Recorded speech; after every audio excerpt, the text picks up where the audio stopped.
Criterion 4K. When will it happen? Do they have us fooled? And what they're not telling us.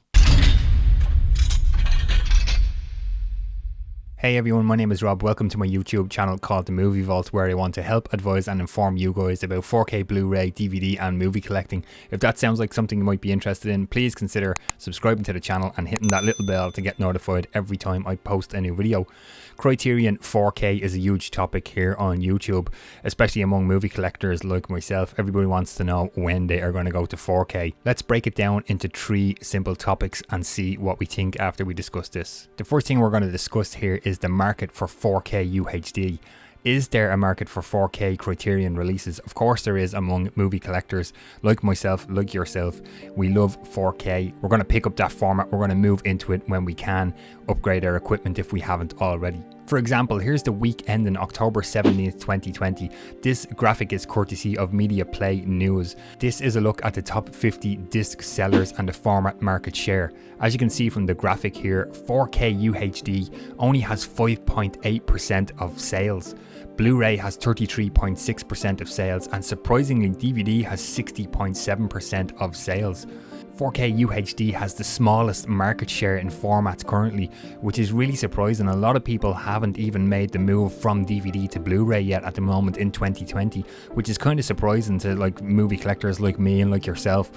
We love a Blu-ray, we've moved into 4K, it looks fantastic, but not everybody is even sold on Blu-ray yet at the moment. They're still mainly buying DVD format. Second up, let's talk about competition and cost. In 2020 currently, labels such as Blue Underground, Vinegar Syndrome and more recently Arrow Video have all moved into the 4K UHD market. Arrow's move to 4K was really interesting, particularly the upcoming release of Crash on 4K UHD by Arrow.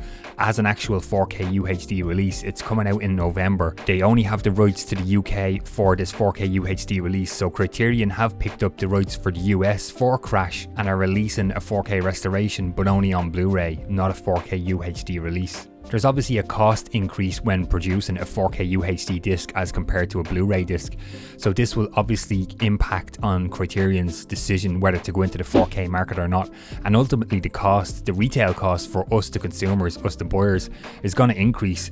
And I don't know about you guys, but currently at the moment over here in Ireland, a regular Criterion release values around €30 for a single movie, single disc release. So you can only imagine how much a 4K UHD Criterion disc might be. €40, €50, €60. That's crazy. We will probably end up paying it because we're movie collectors and we love these Criterion releases, but there is an added cost on top of the retail value of these 4K UHD releases when they do come. My third point here in this video is when are Criterion going to move to 4K? Do they have us all fooled, and what they're not telling us? What they're not telling us is Arrow's move to 4K was really interesting. Criterion, I believe, will have to follow suit fairly soon.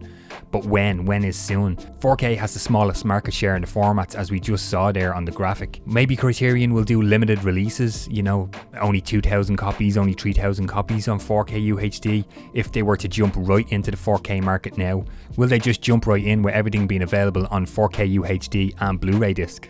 I think we're going to see Criterion move into the 4K UHD market in 2021, possibly March or April is when I kind of feel they might move into the market. With the current situation, the pandemic and everything going on, I think they will let all that kind of settle and level out, and then they might move into that 4K UHD market that we all have our fingers crossed for. Do Criterion have us all fooled? I recently uploaded a video to my channel, I'll link in the corner and in the description, where I talk about why older movies look better on 4K and the whole 4K restoration process I explain in that video. So I do recommend checking out that video first so you'll be able to understand what I'm talking about here now. Criterion have these licenses for these films to release for a certain period of time, whether that be like years, 2 years, 3 years, 5 years, whatever way those deals work, I'm not too sure. Let's take a look at 5 Criterion titles from my collection here. Some Like It Hot, 4K restoration. Alfred Hitchcock's Notorious, 4K restoration. Clute, 4K restoration. Twin Peaks Fire Walk With Me, 4K restoration. All About Eve, 4K restoration. So if you watched my 4K restoration process video, you'll understand that Criterion have carried out these 4K restorations. They own the digital intermediate, that 4K digital intermediate that they've done for these 5 movies that I've just mentioned, and probably hundreds more in the Criterion collection. They're currently sitting on a 4K restoration library, a 4K goldmine, just waiting to be released whenever they decide that will be. So we're still just left waiting with the question of when. Of course, when Criterion do go into the 4K UHD market, it's going to be a big seller. Criterion is already a big seller as it is. So when do you think Criterion are going to move into the 4K UHD market? I believe it's going to be early next year, 2021, March, April, sometime around there, as I mentioned, once everything settles down at the moment with everything going on. Let me know in the comments when you think they're going to jump into the 4K market, and if you're going to pick up some of those titles. What would the first title be? Who knows? Will they go back and re-release some older titles in the Criterion collection? It all depends on the licenses once again. It's all to do with the licenses. What can they and can't they release in the US and the UK? That's a whole other thing we could discuss, but let me know what you think. If you liked the video, please give it a thumbs up. Don't forget to subscribe to the channel, and I'm going to leave some videos on screen here that you might be interested in checking out. Thanks for watching, guys, and I'll talk to you on the next one.